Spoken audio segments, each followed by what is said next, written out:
Secular Bharat news देखने वाले तमाम दोस्तों और दर्शकों को आदाब, नमस्कार, सत श्री अकाल। आप इनके चेहरे पर वो शिकन नहीं पाएंगे कि आपको लगे कि 1800 किलोमीटर की सामाजिक न्याय यात्रा तय करके असलम इशाक बागवान साहब इस वक्त शाहीन बाग दिल्ली पहुंच चुके हैं। थकान तो खैर असलम इशाक बागवान को कभी आई नहीं, वरना अगर ये थकान आती तो इतनी लंबी यात्रा का न प्लानिंग करते, न हिम्मत करते, न हौसला बांधते। और शायद विगत मीटिंगों में और विगत वीडियोज़ में आपको लगा भी नहीं होगा कि सड़क के किनारे चलते हुए जब किसी से शख्स बात करता है तो इनके चेहरे पर थकान नहीं होती। इनके ही ये कुछ और अपने लोग यहाँ पर मौजूद हैं, हम उनसे बात करते हैं। असल किस क्लास में हैं? 8th क्लास में। क्या करेंगे बड़े होकर? समाज सेवा। मतलब अभी से तय कर लिया है कि इन्हीं के नक्शे कदम पर चलना है। तो इन्होंने 1800 किलोमीटर तय किया है। आपको लगता है कि कन्याकुमारी से सीधा कश्मीर चलेंगे? इंशाअल्लाह। चलिए ठीक है, हमारी दुआएं आपके साथ हैं। आप बड़े हों, देश में फैली हुई नफरत खत्म करें, हर कौम के बीच मोहब्बत पैदा करें, सबको साथ लेकर चलें। जैसे हमारा देश एक गुलदस्ता है, विभिन्नता में एकता को, उस गुलदस्ते को और महक दें और बड़ा बनाएं। आपके बगल एक सज्जन है, जरा कैमरा उनके तरफ, माइक लगाइए उनकी तरफ। क्या नाम है आपका?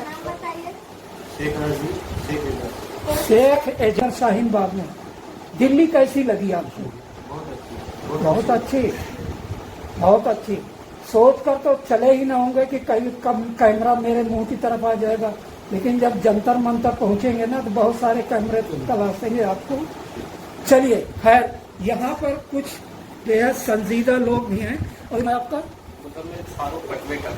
मुजम्मिल फारूक पटवेकर। चलिए, मुस्लिम तो हैं ही, लेकिन इन्होंने भी अपने नाम के साथ जो आखिर में जोड़ा है, उससे लगता है कि इनको अपनी मातृभूमि के साथ साथ जन्मभूमि भी और अपनी कार्यभूमि इनकी जो है महाराष्ट्र कितना प्रिय है। बहुत बहुत शुक्रिया, अच्छा लगा।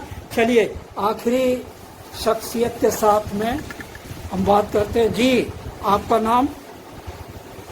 प्रोफेसर इलियास इनामदार। इलियासी इनामदार। एक इनामदार शायद इस बच्चे ने बताया था। आपका इस बच्चे से क्या ताल्लुक भाई? वो हमारे लड़के हैं। बहुत बढ़िया, बड़ोबर। तो ये अच्छी चीज है कि तभी बच्चा इतना मतलब बहुत होशियारी के साथ, इंटेलेक्चुअल होकर और समझदारी के साथ जवाब दे रहा है। तुख्म तासीर सोबत असर, अच्छी चीज है। तालीम के बारे में मुसलमानों पर एक इल्ज़ाम भी लगता आया है कि पढ़े लिखे कम होते हैं। अच्छी चीज़ है प्रोफेसर साहब कि आपका बच्चा बड़ा होकर देश सेवा, समाज सेवा, मुल्क सेवा की अभी से प्रतिज्ञा ले रहा है, इरादा बना रहा है, जोश इकट्ठा कर रहा है। ये यात्रा के बारे में क्या कहेंगे जो असलम इशाक बागवान साहब ने शुरू की महाराष्ट्र से, और आज वो दिल्ली के शाहीन बाग में बैठे? असलम इशाक बागवान साहब का जो सामाजिक आंदोलन का जो दौर है, ये कई सालों से चल रहा है। अच्छा। और ऐसा नहीं कि ये सिर्फ मुस्लिम समाज के लिए संघर्ष करते हैं, ये सभी समाज के लिए संघर्ष करते हुए देखे जा रहे हैं। अच्छी चीज हम है। बहुत दिनों से उनको देखते हैं कि जैसा मुस्लिम समाज के साथ साथ हिंदू समाज, क्रिश्चियन समाज, बौद्ध समाज, सभी समाजों के हक और अधिकार दिलाने के लिए वो हमेशा आंदोलन और संघर्ष करते हैं। पूना से लेकर, पूना में जब उन्होंने 1 सितंबर को ऐलान किया कि मुझे 1 सितंबर से है तो 40 दिन के लिए पूना से दिल्ली पैदल मार्च निकालना है, मुस्लिम, मराठा, क्रिश्चियन और महिला आरक्षण के लिए, तो हमने है तो उनको हमारे तरफ से पूरा पार्टिमा और सपोर्ट जाहिर किया। और अल्हम्दुलिल्लाह हमें तो उनके साथ पूना में कोंडवा से लेकर एरोडे तक पूरा उनका साथ दिया हमने। बहुत बहुत शुक्रिया प्रोफेसर साहब। माइक जरा इनको दीजिएगा और ये असलम इशाक बागवान के सामने माइक करेंगे। और अब हम आते हैं उस शख्सियत के ऊपर जिसने 1800 किलोमीटर की ये पदयात्रा उस दौर में की जब देश के कई प्रदेशों में नफरत की आंच महसूस कर रहा है।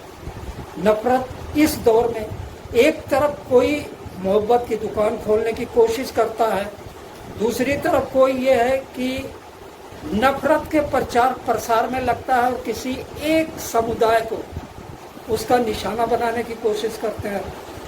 मीडिया की बात मैं नहीं करूंगा क्योंकि मीडिया ने जो कुछ किया है वो शायद इतिहास में सबसे बड़े शर्मनाक अध्याय की शक्ल में लिखा जाएगा। वो आपको क्या मिला है इसमें? देखो, पूना से लेकर दिल्ली 1800 किलोमीटर के जो तजुर्बे मिले वो बहुत ही बढ़िया तजुर्बे थे। और मैं जिस समाज के पास, मतलब मैं ज़्यादातर बहुजन समाज के पास गया, दलित समाज के पास गया, ओबीसी समाज, मराठा समाज और मुस्लिम समाज, और मैंने पाया कि मुस्लिम समाज के इलाके में जाने के बाद जितनी भी मुस्लिम तबका है वो कितना बैकवर्ड है। ये तो सच्चर कमेटी की जो रिपोर्ट है ये तो 2005 की है, पर 2024 का अगर आप हिसाब देखा जाए तो ये 2005 से भी और ज़्यादा पिछड़े हुए नजर आए, सहमे हुए नजर आए। और साथ साथ उनका ये भी माजरा था कि हमारे पे कोई भी पॉलिटिशियन ध्यान नहीं देता। मुस्लिम एरिया में कोई न कोई उनका प्रतिनिधि होता है और प्रतिनिधि सरकार फंड तो हर इलाके के लिए, हर प्रदेश के लिए, हर विधानसभा, लोकसभा और काउंसलर तक की सीट के लिए देता है। तो ये बताइए, सरकार तो जिम्मेदार है नहीं। अगर उस क्षेत्र में विकास नहीं हो रहा है तो वहाँ का जनप्रतिनिधि और जनता जिम्मेदार है। तो इसकी क्या वजह है? उनको जागरूकता की कमी है क्या? सबसे जरूरी जो है, आपका सवाल बहुत लाजमी है कि ये जागरूकता की बहुत कमी है। क्योंकि आपने अगर देखा होगा, पार्षद से लेकर विधायक से लेकर तो सांसद से लेकर सभी को एक निधि आता है, और प्लस लोगों को पता नहीं है माइनॉरिटी एरिया के लिए कलम 15 के अंदर अदर 15% ये आता है, निधि आता है। मैं जब चंबल घाटी में गया, वहाँ पे चंबल घाटियों के जो डाकू के जो परिवार थे तो अभी वहाँ पे नहीं है, पर वहाँ के जो लोग थे आपके, वहाँ पे भी यही हालत है। मतलब मुस्लिम एरिया की ऐसे हालत ऐसे नहीं है।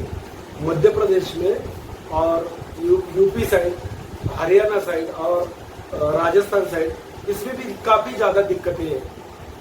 नूह बहुत पिछड़ा हुआ इलाका लगा होगा आपको? नूह तो बहुत पिछड़ा हुआ है, क्योंकि मैंने देखा कि वहाँ की जो आबादी जो है तकरीबन 85% मुस्लिम आबादी है। और ये जो मेव जो समाज है मुस्लिम में, ये मेव समाज काफी बहादुर और लड़ाऊ समाज है। उन्होंने मुझे जानकारी दी कि मेव समाज सूर्यवंशी भी है, और मेव समाज कृष्णवंशी भी है, मेव समाज पांडववंशी भी है। ये जो हिंदू से कन्वर्ट हो गए ना मुस्लिम है, फिर भी राजस्थान के मीना भाई उनको आप भाई कहते हैं, अदर भी उनको भाई कहते, पर उनके साथ तो अन्याय होता है। कहीं न कहीं प्रत्यक्ष या परोक्ष ये इसका ताल्लुक इस यात्रा से है। लोग कहते हैं कि आदमी अगर घर से खाकर निकलता है तो हर जगह खाना मिलता है। लोग कहते हैं कि अगर समाज सपोर्ट करता है तो आदमी हर जगह जीत हासिल करता है। लोग कहते हैं कि हर कामयाब आदमी के पीछे एक औरत का हक होता है।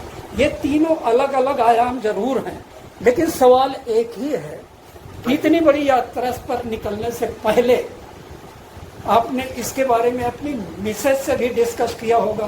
देखिए, मैंने सीधी बात बताऊं, कुछ लोग अपने परिवार को ही दुनिया समझते हैं, लेकिन आप जैसे कुछ लोग दुनिया को अपना परिवार समझते हैं। तो कभी इस कशमकश में आपका टकराव आपकी मिसेज से तो नहीं होता?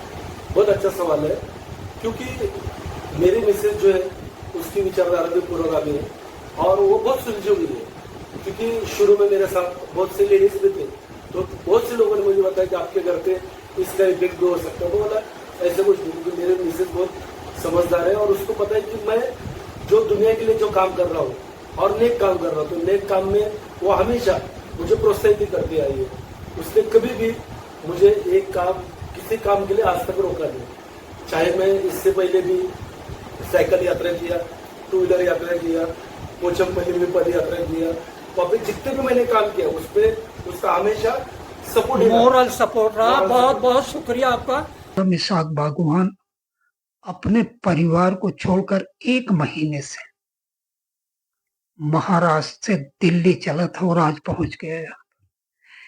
इवन उसकी बीवी इस बड़े काम में उनको मोरल सपोर्ट दे रही है। आप भी दीजिए। 3 तारीख को जंतर मंतर पर जरूर पहुंचे। इस इंसानियत के पुतले को जो देश के हर संप्रदाय, हर वर्ग, मेहनत कश मजदूर, अमीर गरीब सबकी दिक्कतें सुनता हुआ लगातार दिल्ली पहुंचा है।